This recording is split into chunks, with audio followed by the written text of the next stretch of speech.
नाज़रीन, असां वटि अॼु कराची में प्रैक्टिस कंदड़ तमामु सीनियर वकील, असांजो प्यारो दोस्त ऐं सिंध बार काउंसिल जो मुतवक़िल उम्मीदवार जनाब दीदार अली चांडियो एडवोकेट अॼु असां वटि महिमान आहिनि। असां अॼु उन सां कचहरी करण जे इरादे सां अॼु मिलिया आहियूं ऐं इहो शौक़ु असांजो पुराणो हुयो पर उहो अॼु पूरो थियो, छो त वकील खे वक़्तु मिलंदो ई कोन्हे, टाइम घटि हूंदो आहे। उन करे अॼु असां ॿिन्ही खे टाइम मिलियो आहे त असां कचहरी पेश कयूं था पाण में, जेका अव्हां जे अॻियां पेश कयूं था। साईं दीदार साहिबु, अव्हां जे अचण सां मूंखे एॾी ख़ुशी थी आहे, यकीन करियो। पाण कोर्ट में त मिलूं था पिया पर हिन कचहरी जे हिसाब सां अॼु मिलिया आहियूं। तव्हांजी पहिरें ते तव्हां शुक्र अदा कयां थो त तव्हांजी वॾी महिरबानी जो असां वटि आया आहियूं। ऐं तव्हां खां जेको मुंहिंजो पहिरियों जेको सुवालु थींदो उहो इहो थींदो त वकील बिरादरी जा जेके बर्निंग इशूज़ आहिनि, रुगो कराची में न पर पूरे सूबे में, पूरे सिंध में बर्निंग इशूज़ छा आहिनि, उन ते थोरी रोशनी ॾिजो। बिस्मिल्लाह रहमान रहीम। जीअं त पहिरियों त मां progressive writers forum mister Badrul Ahmed खोतो साहब ऐं उनजी टीम खे मुबारकबाद ॾींदुमि त माना अहिड़ा प्रोग्राम रखी करे ऐं माना नौजवान वकीलनि जे लाइ हिकिड़ो पैगाम बि आहे ऐं माना जेको आहे सो अॻिते हिनजे माना रोशनी जे हिसाब सां कम बि बहितरीन तव्हां कयो था, तव्हां जस लहणो। ॾिसो सर, इहे बर्निंग इशूज़ वकील साहबनि जा जेके आहिनि ओवरऑल सिंध त माना हिकिड़े क़िस्म जो वॾो इहो थिए थो। बाक़ी कराची बार जेका आहे, मां तक़रीबन 20 सालनि खां वठी प्रैक्टिस कयां थो कराची बार में। 20 सालनि में जेकॾहिं तव्हां पोयों ॾहाको पोइ ते वञो त कराची बार में हिकिड़ो बार ऐं बेंच जो हिकिड़ो पाण में बहितरीन रिश्तो हुयो। जॾहिं बि कंहिं वकील साहब खे या सीनियर वकील साहब हूंदो हुयो त जॾहिं उहो को कंप्लेन खणी ईंदो हुयो त माना हिकिड़ो बार जो नुमाइंदो या हुनजी जेको डेलीगेशन आहे, कमेटी जेका आहे, उहा वञी करे वकील साहब जा माना मसइला जेके बि हूंदा लीगल जेको आहे उहे हल कया वेंदा हुया। नौजवान वकील खे बि जेको आहे सो माना उहो रस्तो माना ॾिनो वेंदो हुयो। अलमियो इहो आहे त माना हींअर तक़रीबन माना जेको आहे सो कराची बार में असां वटि वकील साहिबनि जे लाइ वेलफेयर जे हवाले सां माज़रत सां मां माना जेको आहे चवंदुसि त असां वटि शुअटी जो प्रोग्राम माना जेको आहे ॾिसो था तव्हां, बैंक बंदि लॻी पई आहे HBI। उनखां अलावा असांजी इहा ख़्वाहिश हुई त सिटी कोर्ट में माना हिकिड़ो त शुअटी डेस्क हुजणु घुरिजे, जेको माण्हू वकील साहब वञे थो या हुनजो क्लाइंट वञे थो, बेल थिए थी, सिविक सेंटर वञे थो त उनजो मसइलो जेको आहे उते ई कराची बार में हल थिए, हिकिड़ो डेस्क माना क़ाइमु कयो वञे हा। अहिड़े तरीक़े सां हिकिड़ो नादरा जो डेस्क बि क़ाइमु कयो वञे हा। जीअं हाणे गाॾी अचे थी हिकिड़ी फॉर्मेलिटी जे हिसाब सां 2 ॾींहंनि जे लाइ, जेका कुझु बि न आहे, इहा वेलफेयर जेका आहे माना इहा न आहे, माना मुस्तकिल तौर ते डेस्क हुजणु घुरिजे।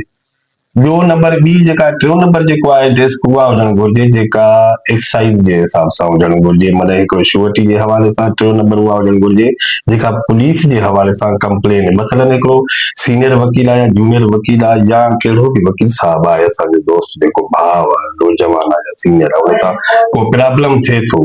उहो थाणे ते वञे थो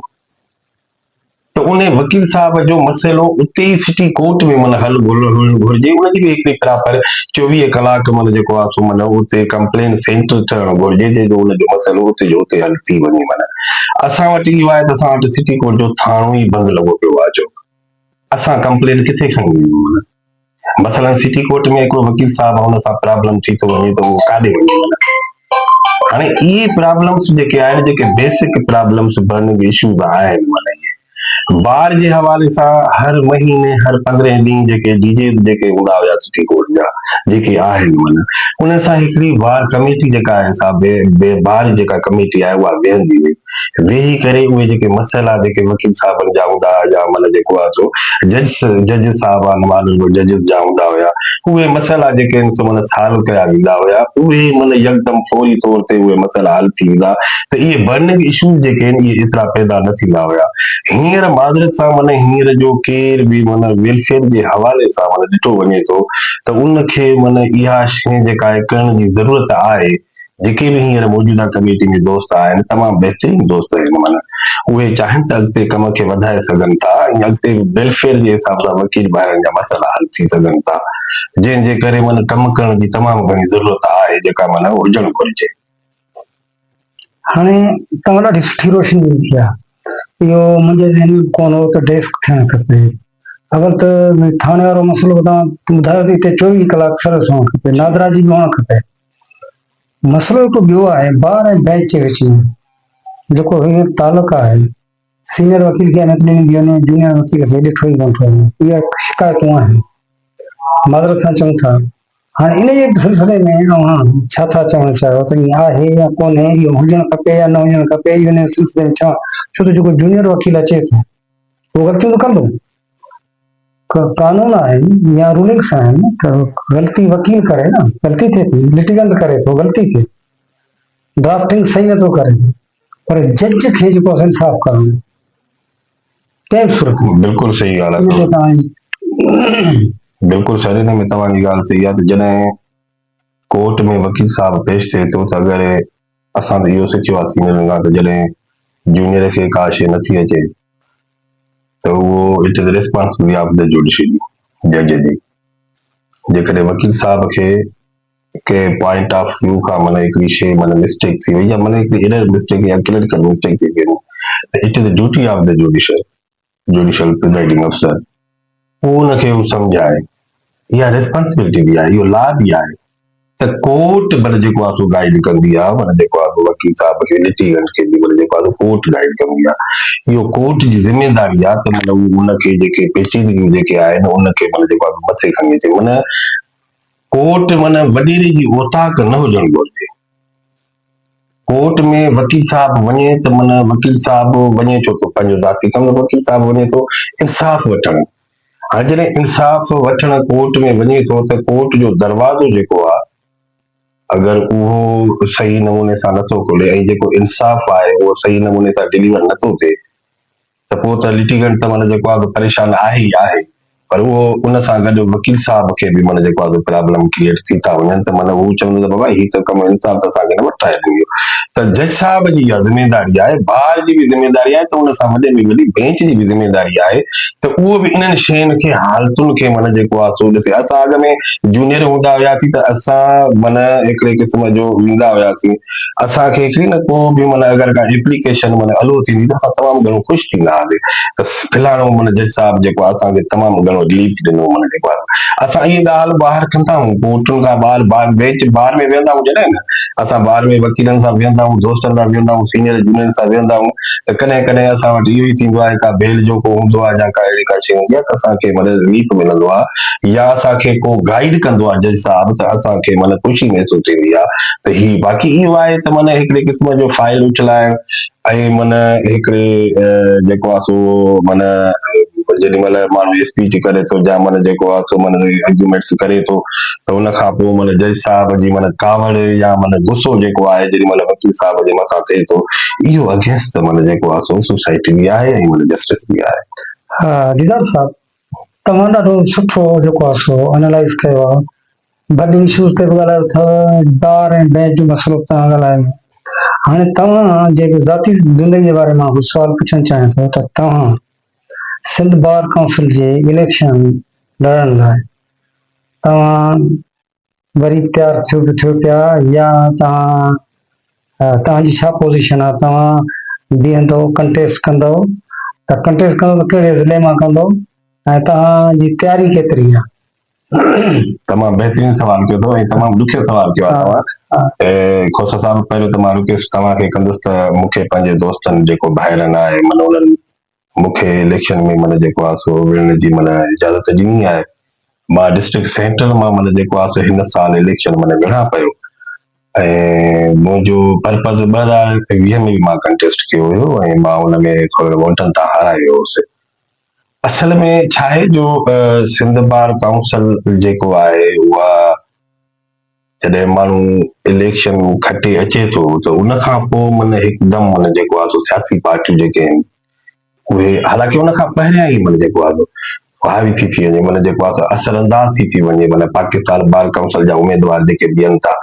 या उन्हनि जी जेका इंटेंशन आहे उहे पोइ छा था कनि त जेके बि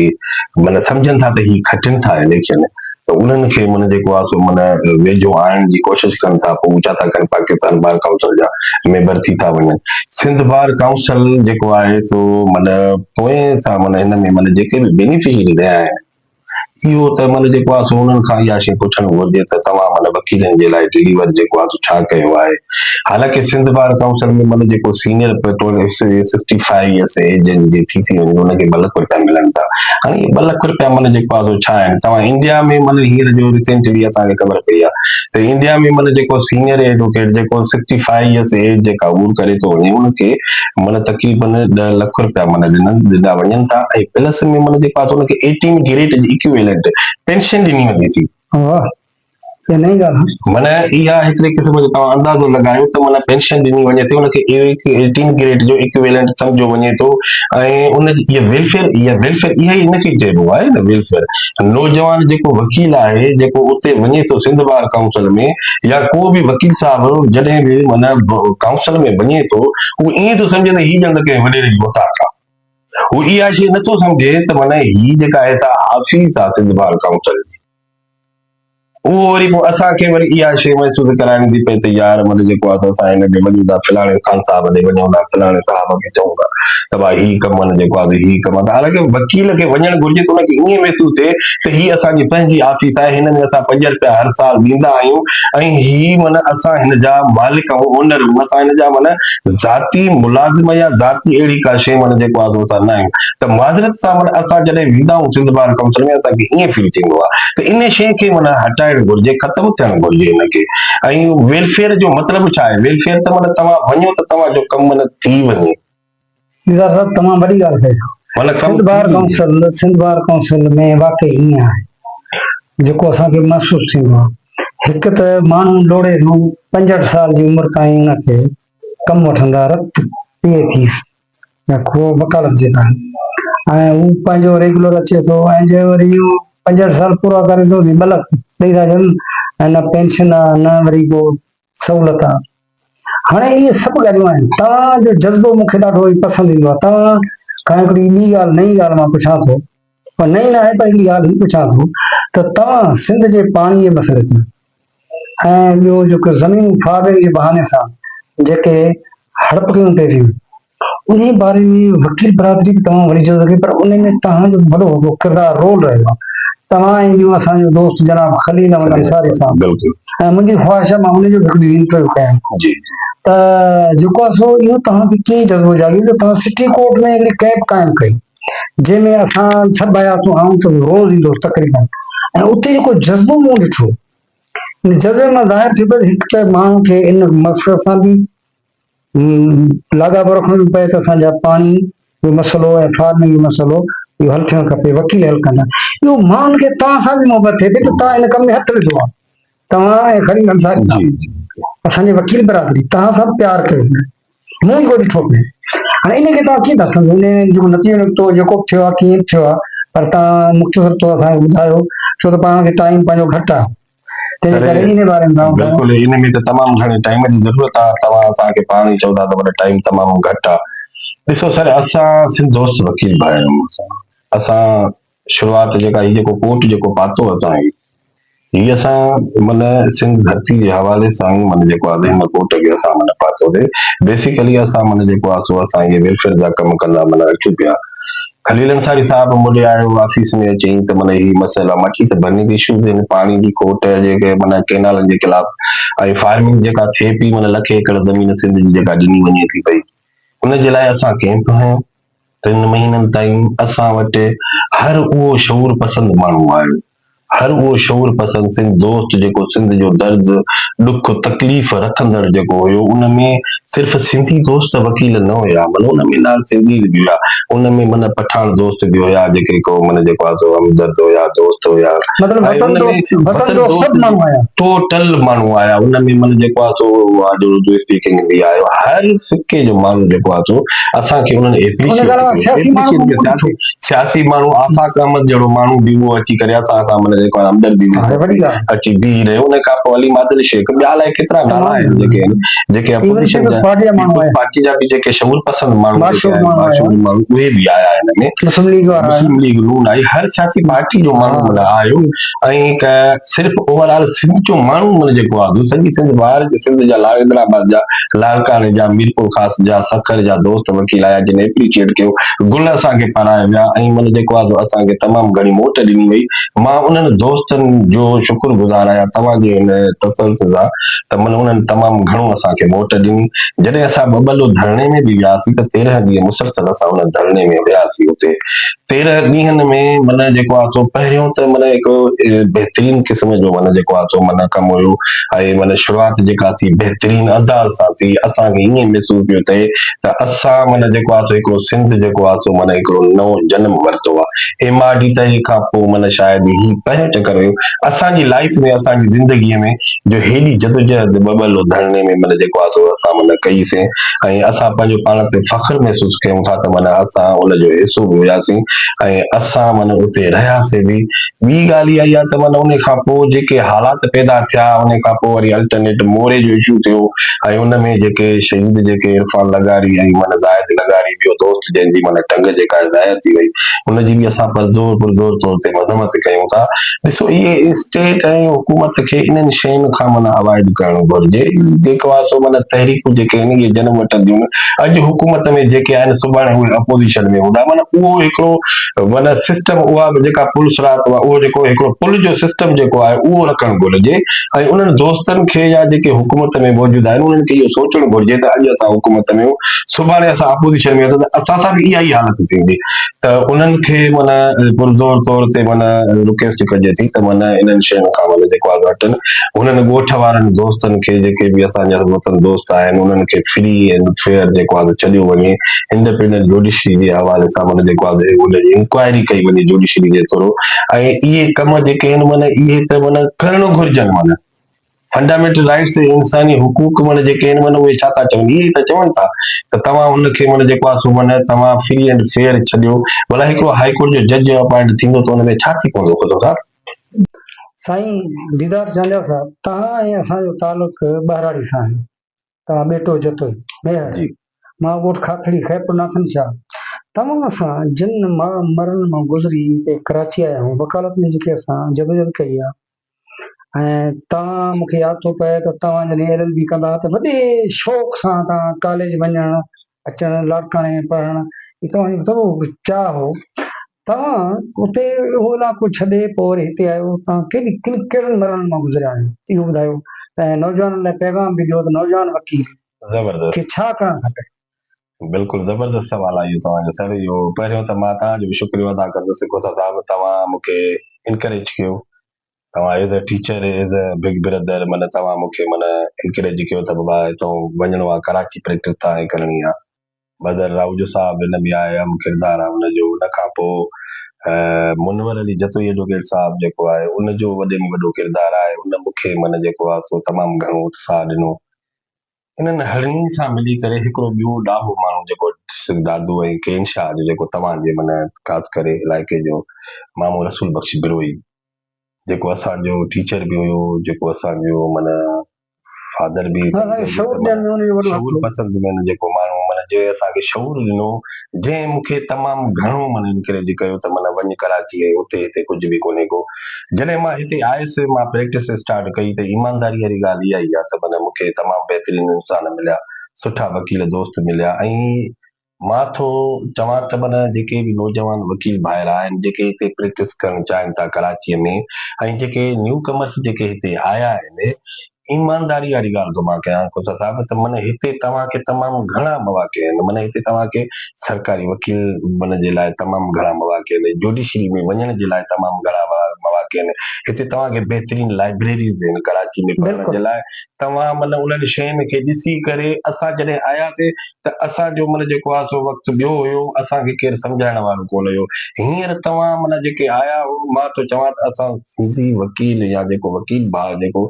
जेको शऊर पसंदि, जेको हींअर जो शऊर थी उभरियो आहे, ऐं हू थोरी महिनत करे जेॾी महिल अॻिते निकिरंदा न, ईमानदारी वारी ॻाल्हि इहा ई आहे त हिन सिंध खे बि माना जेको आहे सो माना अॻिते वधाईंदा, ऐं पंहिंजी फैमिली, पंहिंजे खानदान पंहिंजे ॻोठ पंहिंजे हिसाब सां माना अॻिते पाण माना एॾो वधी वेंदा जो हर माण्हू माना प्राउड कंदो त बाइकाते माना जेको आहे ही कराची उहा जॻह आहे, हर शइ आहे हिते,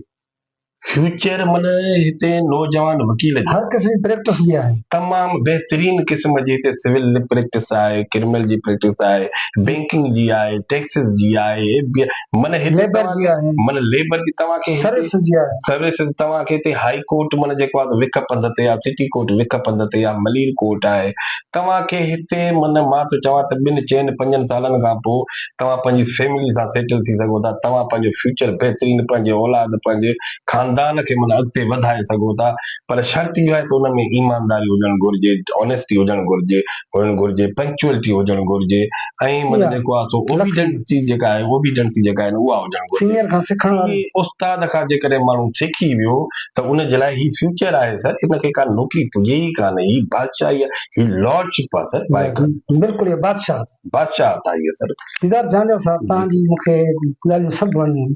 ऐं मां नाज़रीन खे चवां थो त दीदार झांझे साहब जेके अॼु असां सां ॻाल्हियूं कयूं, मां सम्झां थो त तमामु लाजवाब ऐं ज़बरदस्त ॻाल्हियूं थियूं,